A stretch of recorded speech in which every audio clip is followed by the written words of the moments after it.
This is Truly Independent, a show that demystifies the indie film journey by documenting the process of releasing independent films in theaters. Each week, Garrett, Batty, and I, Daren Smith, will update you on our journey, bringing guests to share their insights into the process and answer your questions. In today's episode, we share the story of how the Carpenter came to be, why we chose to shoot it internationally, and we share some stories from the shoot. We also answer some listener questions like, where do you meet producers? And how do you get on Garrett's crew? This is Truly Independent, Episode 3. Welcome everybody. How are you? Hope everybody is doing great. Daren, nice to see you. Always good to see you. We matched today. We've got the button-ups, the long sleeves, the rolled up. Like we're ready to work today. Yeah, I think we are ready to work. And it's a good day to work. There's a lot going on and a lot to do. And it's fun to take a minute out of the week and catch up with you. Did you see anything good this week? I want to make sure that we don't just tell about our process, that we also get to enjoy watching good movies. Yeah. Well, I finally got to go see Furiosa in IMAX last weekend. Oh my gosh. That guy, George Miller, knows how to craft a movie. My goodness. It's just... It's like a different thing than other movies that exist. He's got his own style. That's right. For sure. Yeah. So crazy. Was it crowded? I mean, we're 3 weeks into that release. Yeah, it was pretty full, maybe half full. Like my row had 2 empty seats, and I was like I always pick the good row, you know? Yeah.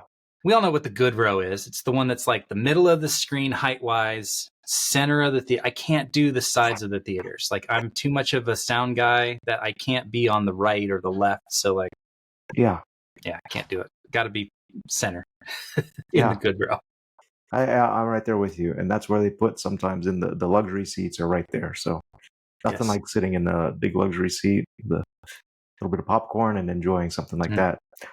I took my daughter and we went and saw If, which was super fun. I didn't know it would be such a fun father-daughter movie, but my daughter's going to college next, in the fall, and so I'm trying to spend some time with her. And even though the main character is a little bit younger, it was still pretty special to be there with my daughter, and we enjoyed that movie. Yeah, John Krasinski, man, another guy who knows how to tell a story and put a good movie together. I was really impressed. And the cinematography of If, Janus, right? Yeah, I was shot that. Really pleased to see his name come up on that. It's like, wait, what? Wow, he's doing this movie, and then you watch it, and you're like, that's him. And the music was obviously fantastic. Michael Giacchino, right? Yeah, they got the dream team for that. It was super good. Yeah. Impressed. So go see some movies if you haven't this weekend, listener and viewer. Like we get the tax write-off because it's research for us. But even if you don't, go and see movies as much as possible. Get ready because you're going to see movies this fall that we're producing and we're releasing. And there's our segue. How do you like that one? That was a segue. Smooth. All right. So today we are talking about kind of the history of the Carpenter. We've alluded to this in previous episodes where we're in like year 9 of this story here. So why don't you kind of kick us off? You can hand it off to me when I join into the story, but the first couple of years really was you and this family. And so we wanted to walk people through how this came to be, because I think it really helps inform why we're choosing to do this independently. Sure. Yeah, and absolutely. And hopefully it'll be, where this is a unique situation. Maybe the takeaway is that no film comes together like one right after another as far as a pattern of practices. Films will come together from a variety of different elements. This being one that was totally unexpected. Years and years ago, I got a call out of the blue from somebody that from this young, like a 20-year-old film fan, and he said, "Hey, I've seen some of your work and I like what you do and I'd love to work with you. I have an idea about a story." He says, "I'm not a screenwriter, but I'd love for you to be able to write this." And he pitched this very basic idea, but it was very compelling, about a young boy, at the time it was a young boy who was an apprentice to Jesus of Nazareth before Jesus' ministry. And this is kind of like pre-chosen. This is before this surge of faith-based and Christian content doing very well in the theaters. And so it was, regardless of that, it was very interesting just story-wise. And so he and I worked together for a few years, I guess, putting together the script. And the idea was that they wanted to take this script and pitch it into Hollywood and make this big Hollywood movie. Fast forward, 7 years or so, maybe 6 years. They said, "Hey, we'd like for you." They called back and said, "Great script," and they know I directed, and they said, "We'd like for you to direct a sizzle that we could take and pitch." And so this is in the height of COVID. We safely filmed a sizzle, like a 6 minute. I took all of the scenes from the script that had some sort of compelling, kind of these trailer moments, put them in a 3-page, 4-page outline, and we got together a crew and hired some stuntmen and filmed a sizzle for a week in Texas, on the set where they shot the first season of The Chosen. And so, we went down, we looked at different sets that we could film in, and did our best to really show what this movie would be. When we talk about, hey, it's an MMA movie set in Nazareth, like a Rocky meets Chosen, we wanted people to be able to really visualize that. So we shot the sizzle. They wanted to take the sizzle and pitch it around and also raise money with it. About a year after that, they called back and said, "Hey, we'd love to actually have you produce and direct this movie," and they had their own source of funding. And so at that point, it was like, okay, we're going to make this movie. At that point, Daren enters into the picture. I reached out and said, I've got to film this movie. I know you do good work. We're going to go to South Africa. Do you want to come? Yeah. What a phone call. So Garrett calls me. I just wrapped on a horror thriller that we shot like 3 weeks of night shoots in Provo Canyon in February in Utah. It was like 3 degrees outside. So Garrett calls up and says, "Hey, you've been doing a lot of producing lately." And I said, "Yeah, it's been awesome." And by that point, we'd known each other probably 9 or 10 years, but had never worked together. And it was a dream to be like, man, everyone in Utah wants to work with Garrett Batty, but to be a producing partner with Garrett Batty is something else. So Garrett calls and says, "You've been doing a lot of producing." He said, "Yeah." And he goes, "You want to do another one?" And without hearing anything else, all he said was, "Do you want to do another one?" And I said, "Yes." And I didn't really know what I was signing up for at that point. And so the next bit of the conversation was, well, we're either going to shoot in Texas or South Africa. Like, they're right next to each other. Might as well choose one or the other. And it was so funny, the series of events. So I'll get through them quickly, not to belabor it all, but I think it's fun to hear how movies come together, right? It's all relationships. It's all who you know. But a week later, or maybe the Monday after that, you were hopping on a call with the team in South Africa to see what are the logistics. Should we come out and do a location scout? Like, what are the financials? Like, you were kind of getting into that with them, and thought it'd be great to have me on the call. So we hop on the call, and you introduced me as the line producer, or the international producer for the movie. And I was like, oh, I guess I got the gig. Because my wife April didn't even know if I actually had the gig. It was just a conversation at that point. And then I think 2 weeks after that, we were on a plane flying 25 hours to Cape Town. And It was an amazing trip. And we ate some really good food. And we learned what a recce was, a reconnaissance, essentially a location scout, kind of a tech scout. Yeah. And it was just incredible. And you and I kind of fell in love with the location pretty quickly.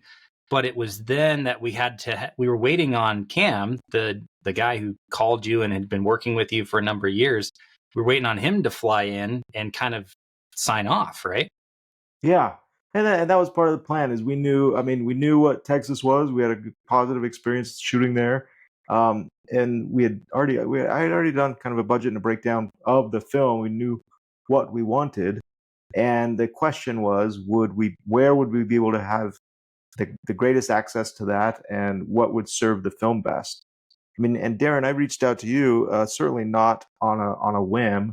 I had been, as you mentioned, we had known each other. We have known each other for years, and I'd been really pleased to kind of follow your uh, posts and progress and your updates about producing. And you had this mentality that seemed like, man, there's a problem solver and a peacemaker and somebody that we would need in this type of environment.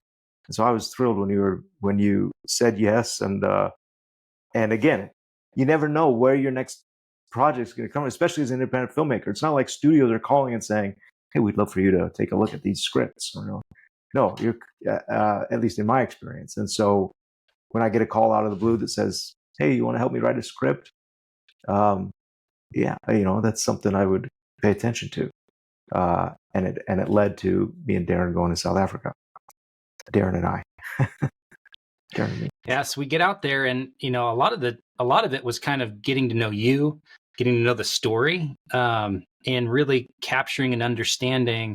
Okay, how is this location going to support the story better than other options like the one in Texas? And the biggest reason that I remember was just the size and scope of things was so much bigger in Cape Town. They had this set that was built for the TV show of Kings and Prophets years before that had kind of been sitting dormant. A couple of commercials had shot there and music videos over the years, but nothing else had come through.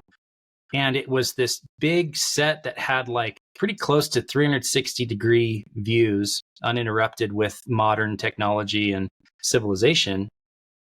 And I remember walking through that location because it was going to be the bulk of our shoot at this location. And we're going, okay, we've got our list of locations. We need this many houses, and we need a big courtyard, and we need all these different needs from the movie. And I remember walking through that and just checking off every single one in this one location. I was just blown away.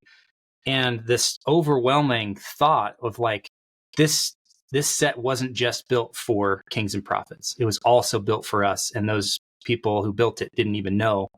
But it really, truly felt like God had a plan years before we ever stepped foot on that location. And it was the perfect spot. So I remember before, I'd never met Cam, had barely even talked to Cam. And I was just waiting with anticipation for him to come and see this place, and just like hoping and really praying that like he would see it and buy in, because he had the final say. Yeah. So what an incredible place. It was an ideal location. It did feel like it had been built for our movie, which is which is nice to be able to say. And then another selling point for us was the crew that we were able to meet with. When looking for different places to film, we knew we had Texas as an option. We were looking at. I knew what movie this was, what type of genre it was, what budget it was, and so I did a lot of research in finding other films that had the similar look and a similar budget, and some not. I said, okay, well, this is a set in Nazareth type of movie, and where can we shoot that? And Malta has a place, Morocco has sets. A lot of these places, because of COVID, it was prohibitive to be able to go and even scout and look. But I did reach out to different producers of those movies, and I was surprised. I found, as an independent producer, we're all in this together, and producers were certainly willing to take a call and talk, and or at least respond to an email. And so that I was pleased that is a great to find that's a great way to find locations and the ability to continue to move it. So the producer that I reached out to, they had done a movie called Samson. This is Bruce McDonald, who's a great director and a producer, and has since become a great friend. But he produced a movie called Samson, and it had fighting and biblical times. And I thought, okay, there's a similar look to this movie. And when I reached out to him, he was in South Africa and said, come down, we've got a set, we'll take care of you. And that's how we ended up going down there. And the entire team, Bruce's entire team at Boomtown, CJ and Murray. It's been a few years since we've been down there, but they just welcomed us with open arms, and we felt like they rolled out the red carpet for us and helped. Yeah, truly. And what I was really impressed with was that they were Christian filmmakers, and they wore that on their sleeves. They were not hesitant. They weren't shy. We prayed at meals. We prayed together. It was really an eye-opening experience for me to go, wow, you can do this. You could have the Christian part of your life, the faith part of your life, be front and center, even in quote unquote Hollywood. It's maybe a little removed. It's the other side of the world from Hollywood, but still, you think about the big productions that go and shoot out there from Netflix and HBO and Stars and all these things. And these are truly Christian, faithful, believing individuals that are doing movies out there full time. And it's just really eye-opening. And I think it led a lot to how we kind of ran our set, how we started every day. We can get into that. But I was just really overcome. And it was a faith affirming and faith building experience for me just to be out there for the week we were out there for the recce. So it got us really excited. I think you did a good job, Daren, of making sure that as we interviewed crew members and potential cast, we knew what this particular film is a faith-based movie. It's about an apprentice of Jesus, and so as we even interviewed, it was certainly not a litmus test to be a believer, but we represented that. Hey, it's likely that this will be a quiet set. We want the message of the movie to kind of resonate with the cast and crew. And I think that people were drawn to that. So put together an amazing crew. The shoot was 26 days. Yeah, 25 days schedule. And then we added an extra day. So we were in South Africa for a total of 8 weeks. Is that what it was? Yeah, it was 8 weeks between the recce and the shoot. And man, oh man, I'll share this one story because I think it's cool and it plays into how much God's hand was in this movie. And I think I remember saying pretty much every day, making movies is a lot easier when God's involved. And that just played out every day with weather, with locations, with people.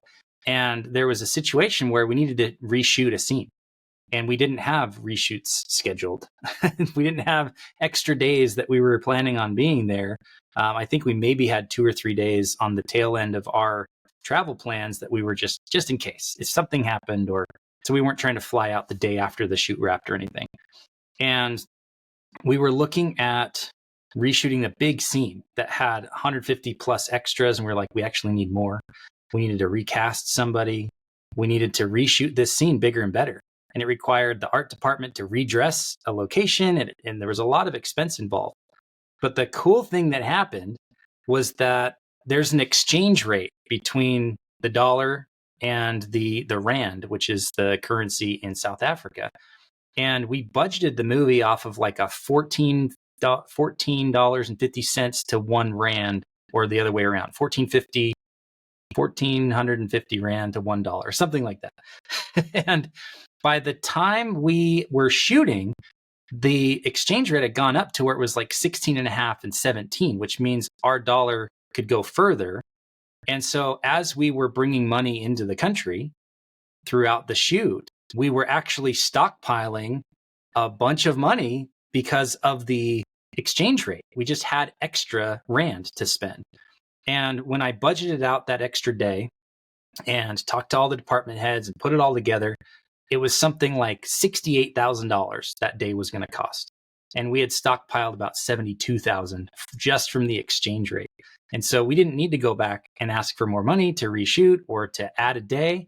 we had it built in. I think we asked for permission to spend the money, but it was already there. Talk about, God's hand in the work. Like, it was such a blessing to be able to do that, and the movie's better off for it. And my goodness, everybody showed up and really delivered to make that scene really punch and really have, there's a pun for you, or a play on words, but to have that scene really deliver what the movie needed. Yeah. Yeah, it was. And independent film is not without its challenges, regardless of the topic. And so I wouldn't want to say that, because we're not making a faith-based movie, we're asking for a whole bunch of questions or problems. And vice versa. Because we're making a movie about missionaries or Jesus, this is going to be smooth sailing. It isn't, and it never will be. But yeah, it was neat to be able to recognize these little daily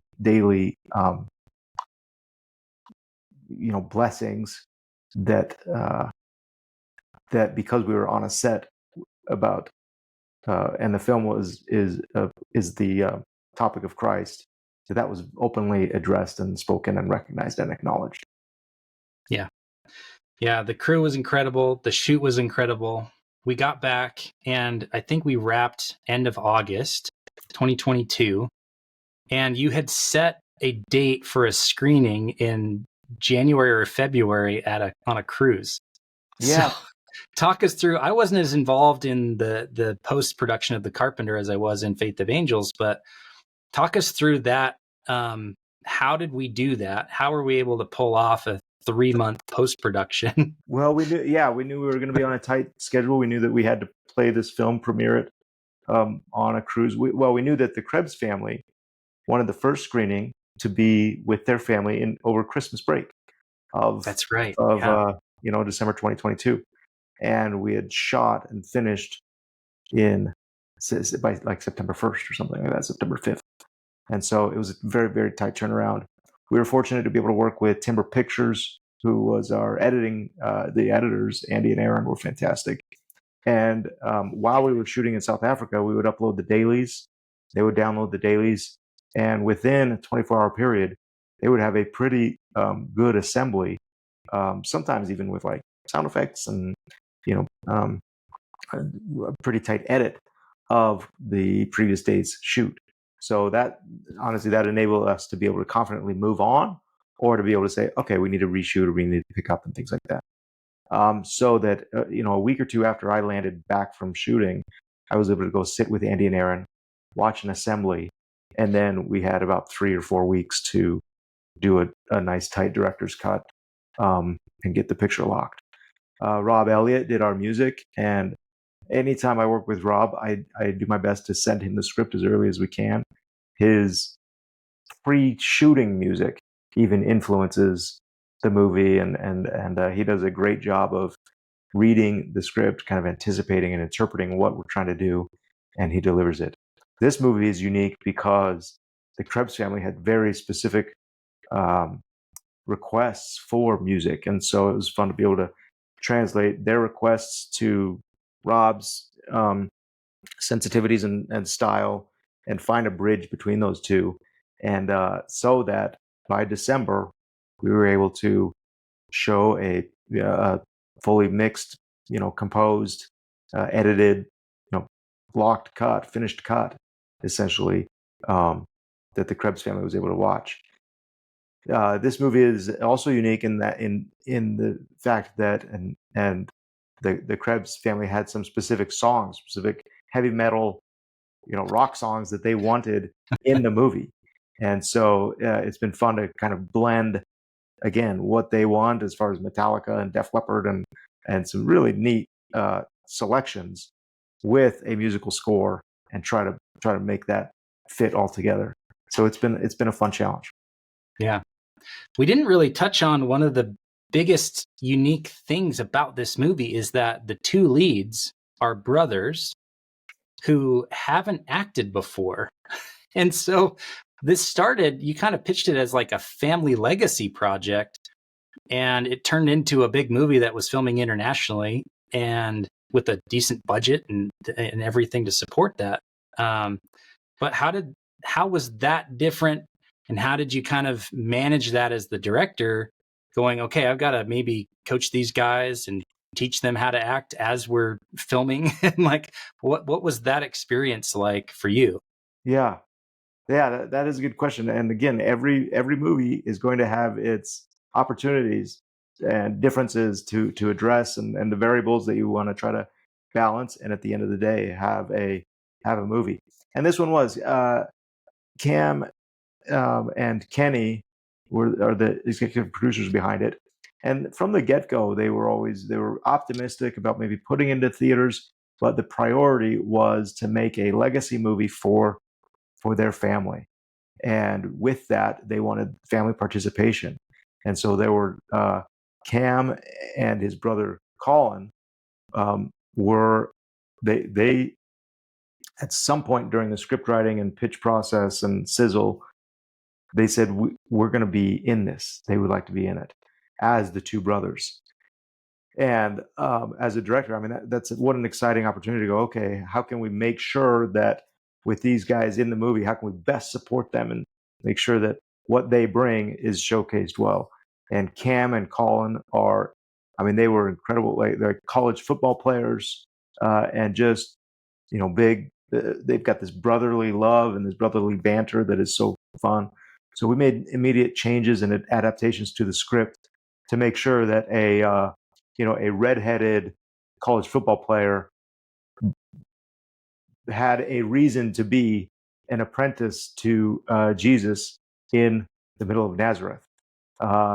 And it was fun. It was a fun challenge to try to make sure that all worked. And Cam and Colin did just a fantastic job of training, going through the acting training and some stunt work. And really, you could see their progress from day one on like rehearsal day to day 25 when we're wrapping the movie, of going from I've never been on a movie set before to Cam, you're number one on the call sheet for a reason, because you belong here. Yeah. Such a tall order for any actor, let alone a first-time actor, to carry a movie, be number one on the call sheet. And he worked every single day. I think he was in every scene of the movie, maybe not every scene, but he was definitely working every day, no breaks. We did do 5-day shoots instead of like 6-day shoots, so that gave him a weekend. But still, the Krebs have a saying, and I hope I'm not revealing family secrets here, but like the Krebs are clutch. And those two came in and they were clutch. Like, we had to rely on them, kind of didn't have a choice. And they delivered. They showed up every day. They were on time. They were pleasant to work with. They made friends with the cast and crew. They were just a joy. And then we watched the movie and we were pleasantly surprised that, like, this movie really works. It doesn't feel like a little indie that was made with two brothers starring. It's like, no, they carried the movie.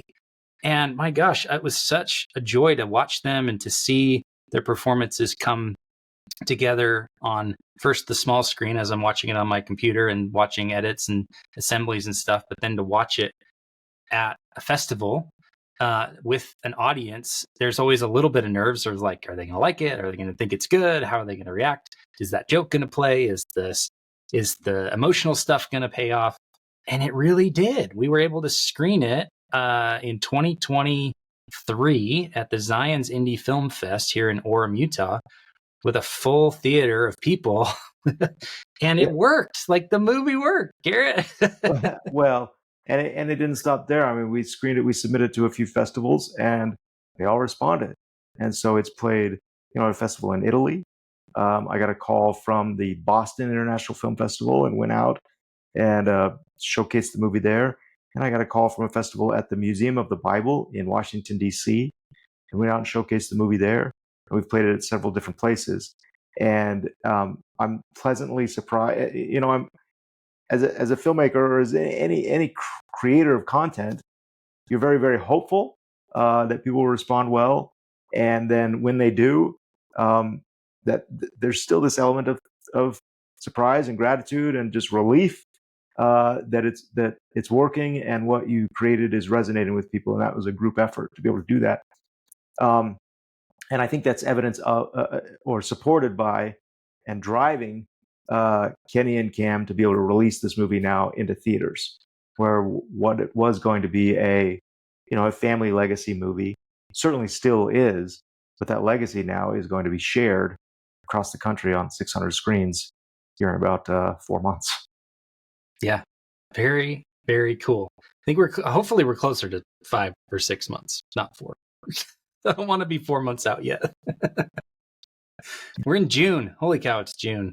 July, August, September, October, November. 5 months. Let's November do 5 1st. months. Don't count November. November 1st. November 1st. Yeah. So think of October 31st. Oh man.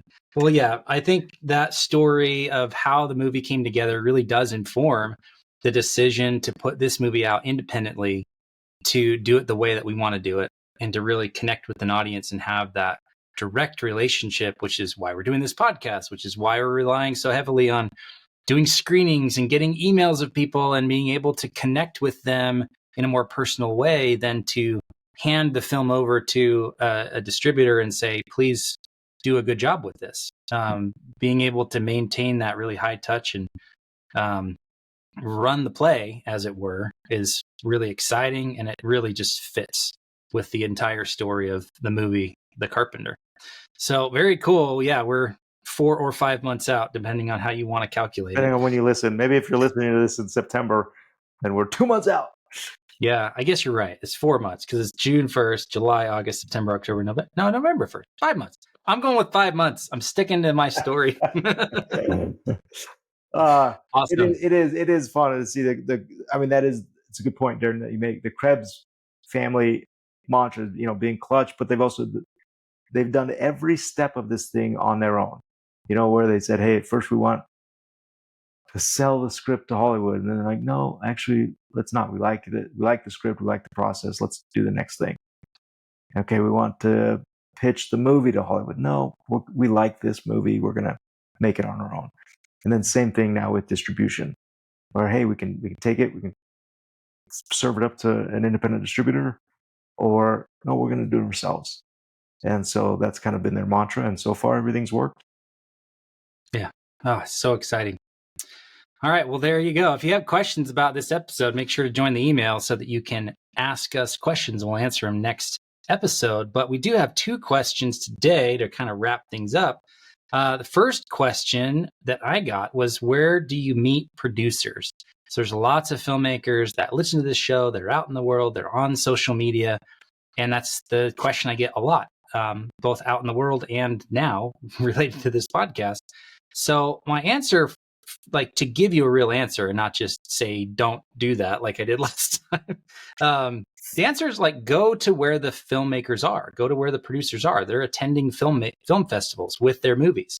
They're going to meetups. Some of them host meetups. Go to where they're spending time. If they have a website, if they have a blog, like Ted Hope has a blog that he updates multiple times a week. Like, you can go there and you can comment and you can interact with Ted Hope, who ran Amazon Studios for a number of years. Like, he's accessible. You can get online and find Cassian Elwes on Twitter and email him, like I did 5 or 10 years ago. And now I have a relationship with Cassian Elwes, who's like the Michael Jordan of indie film producers. So, like, go to where they're spending time, contribute value there. Don't just ask for a handout. Don't just ask them to do something for you without providing value first. But go to where they're spending time, provide value, make a real human connection. Don't pitch them or query them on the first DM. Like, spend some time getting to know them, contributing to where they're spending time, and do that. But the other answer is be resourceful, like, be your own producer. So don't sit and wait like I did for years and years and years and years and years for the resources you don't have. For years, I waited for money from executive producers, for distribution, for people, for whatever. And we didn't make anything for like 9 years. We made a lot of short films and documentaries, but we never made our features that we had written. And it's because we had that wrong mindset of, like, well, I lack the resources of connections and money and distribution, so I can't make a movie. And then that mindset shifted to, well, I'm going to take responsibility for all of those things. And so you're able to then produce short films or produce movies at a smaller budget because you decide to be resourceful instead of waiting for someone to pick you or someone to say yes to you. And so I would say, be resourceful, become the producer yourself. read books, listen to podcasts, produce your own stuff, learn on the job. Like that's how we all do it. No one here in Utah is like mentoring the up and coming producers and teaching them on the job because there is no studio here. There's no development like that here. And so it's really on you to take that responsibility and just learn how it's done and make it happen. So be resourceful rather than waiting for the resources to come to you, but also go to where they are and spend time getting to know them and building those relationships. That's Anything awesome. to add to that? Yeah, no, I think you're spot on. I mean, it sort of does segue nicely into the another question or a question that I often get when people talk to me is how do I get on your crew, or how do I work with you? And there's I love that question, and I always tell people, please, we need storytellers, we need filmmakers, we need people who are passionate about their craft and their art to be able to pursue this. Typically, as a director, and then the bad news is, or I've told, as a director, I don't do a lot of hiring entry-level crew positions. I can certainly recommend different department heads that they would want to, but work with. But I think that the answer, I guess, for those that are interested in getting on crews or being involved in film, like Daren says, go to the places where that is happening, either film festivals or film commissions, different agencies or production studios, and interact with the people that are hiring, and that will be your production managers or your department heads. If you have a skill, then focus that on a department. If you're a craftsman or a decorator or something, find an art department head, a production designer, and reach out to them to be hired by them on their crew or be a production assistant. And that if you don't have a specific skill or an area of interest, maybe a production assistant is a great place to start, where you can kind of get an idea of what goes on in each different department and find what interests you. But typically, a director is not doing the direct hiring, but there are lots of opportunities for work on crews. Yeah. One thought there is you have tools at your disposal you can use to find who these people are. So there's like imdb.com. You can go and look at the movies that have been produced and released locally, figure out who's the first AD on that project, because they're the ones hiring their production assistants. Who was the production designer? And you can contact them and get to know them and build a relationship with them so that they know that you're around. They may have a little one-day commercial shoot that they need to try someone out on, or they may have an opportunity for you to come intern for a day or two and show that an opportunity to show that you know what you're doing and that you're a hard worker. So take the initiative to not wait for people to pick you, but to go out and start those relationships. And IMDb is a great tool to see who's already done the stuff you want to be doing on the movies that you'd like to work on. And then you can get in front of them and hopefully work on a future movie that they're working on. Awesome. Very cool. All right, Garrett. Well, next week, I think we're going to have a guest. So that's exciting. Wonderful. And we're doing this in real time, recording the podcast, but do you want to do it as you know who the guest is and you're prepared to ask questions and all that stuff? Or do you want to do SmartList style where we bring them on, but there's no name and their video's off and we go, and our guest is so-and-so? Whatever you think is going to be best.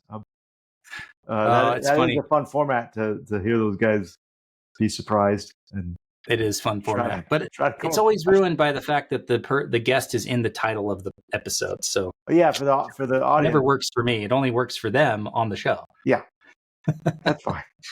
All righty. Well, thank you all for listening. Another great episode. Thanks for sharing that story, Garrett. It's very cool how this movie came together, and the journey continues. We're still in it for a couple more months and then forever after that, because you don't just release your movie in theaters and then you call it a day. you're releasing and talking about that movie forever and ever and telling people where to go watch it and sharing it with people. And so I'm excited to start the distribution of this movie in November. Darren, 4 or 5 months from now. Literally this morning, at about 8 o'clock this morning, I was filling out a distribution agreement for a movie I made in 2009 and like these library titles. So these things never stop. It's awesome. Okay. All right, man. See you next week. Good to see you. Thanks again. We'll see you next time. Thank you for listening to this episode of Truly Independent. To join us on the journey, be notified of new episodes and screenings, and ask us questions about today's episode, head over to 3coinpro.com/podcast and put in your name and an email address. If you're a fan of the show, please leave us a review on your favorite podcast app and be sure to share this episode with a friend. Thanks for listening, and we'll see you next week. Our intro and outro music is Election Time by Kjartan Abel.